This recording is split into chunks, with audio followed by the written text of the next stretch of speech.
জাতীয় পর্যায়ে আপনাদের মুয়াজ্জিম এবং ইমাম এবং খতিব সাহেবদের একটা সম্মেলন হয়েছে, আপনারা জানেন।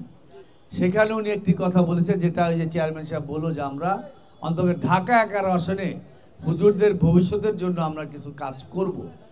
সেই চিন্তার মধ্যে উনি কালকে বলেছে ইমাম মুয়াজ্জিম খতিবদের সরকারিভাবেই বেতন দেওয়া হবে, বেতনটা মসজিদ কমিটি থেকে চাঁদা নিয়ে দেওয়ার দরকার নেই। এটা অনেক আগেই করা উচিত ছিল, এটা একটা উত্তম পন্থা।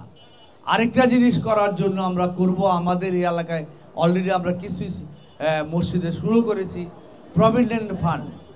প্রভিডেন্ট ফান্ডটা হলো স্কুল কলেজে আছে, কিছু কিছু জায়গায় ছিল না, সেখানে আমরা এটা চালু করেছি। আপনি আপনার অ্যাকাউন্টে 100 টাকা রাখবেন, আপনার মসজিদ কমিটি থেকে 100 টাকা রাখবেন, 200 টাকা থাকবে। আপনার শেষ সময় বিদায়ের সময় ওই প্রভিডেন্ট ফান্ডের বড় একটা টাকা আপনি পাবেন। এইটা শেষ বয়সে যখন আপনি বিদায় হয়ে যাবেন, অনেক মসজিদে রিক্ত হস্তে যেতে হয়, বয়স হলে মানুষের অসুখ বিসুখ হয়, ছেলে মেয়েরাও বিভিন্ন জায়গায় বিয়ে শাদী হয়ে যায়, চলে যায়, তখন মানুষটা অসহায় হয়ে যায়। সমাজের জন্য আপনারা দিনের জন্য, আল্লাহর জন্য, ইসলামের জন্য কাজ করছেন, নিজের জীবনের নিরাপত্তা নাই, তাহলে কেমনে হবে? তা আমরা এই প্রভিডেন্ট ফান্ড ইনশাল্লাহ ঢাকা 11 আসনে মসজিদ কমিটির সাথে আলোচনা চালু করব। আপনাদের ইমামদের ভাটারা একটা কমিটি আপনাদের আছে, এটা ভালো করে করেন।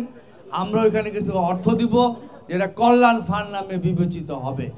আপনার বাচ্চা কাচ্চা বা আপনার নিজেদের মধ্যে কারো যদি জটিল অসুখ হয় বা কেউ বাচ্চা কাচ্চা লেখাপড়ার অসুবিধা হয়, ওই ফান্ড থেকে আপনারা এটা বরাদ্দ করবেন। এইভাবে আমরা আপনাদেরকে স্বাবলম্বী করতে চাই এবং আপনাদের মাধ্যমে আমাদের সমাজটাকে ভালো করতে চাই। এই যে আপনারা এতগুলি লোক আসছেন, আপনারা একাই কিন্তু 100। আপনারা এটা কম বললাম যে আপনারা প্রত্যেকেই প্রত্যেকের জায়গা থেকে আকারে ইঙ্গিতেও যদি আপনারা আমাদের জন্য কাজ করেন, কথা বলেন, এটা অনেক অনেক বিষয়। আমার 1000 লোক এটা পারবে না, তার কথা সবাই শুনবে না। এটা কায়েম সাহেবের লোক, সে তো কায়েম ভাইয়ের কথা বলবে। আপনারা যখন বলবেন এটার অনেক গুরুত্ব থাকবে। এবং এই যে আপনাদের উপস্থিতিটা, এই যে আপনাদের সাথে আমরা কৃতজ্ঞতা প্রকাশ করলাম, ইনশাল্লাহ নির্বাচিত হই বা না হই, এই এলাকায় তো বসবাস করব, রাজনীতি করব, আপনাদের সাথে একটা সুসম্পর্ক কিভাবে করা যায়, ভালো করা যায়, এটা আমরা ইনশাল্লাহ করব।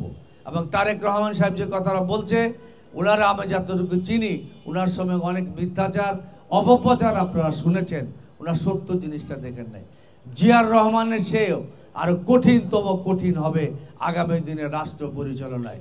উনি আমার কাছে যেটা বলেছে, মন্ত্রী এমপি কায়েম অনেকেই হবে, কিন্তু দুর্নীতির দায়ে অনেকে জেলেও যাবে আমার সময়। আমি 1 ইঞ্চি ছাড় দিব না।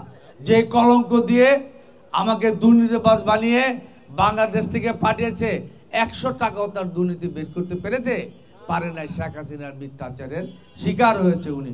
উনি বলেছে আমার মৃত্যুর আগে অন্তত সুযোগ পেলে আমি বাংলাদেশের মানুষের কাছে প্রমাণ করতে চাই জিয়া রহমানের ছেলে, আমি কোনো অসৎ না, অর্থ লোভ আমার নেই।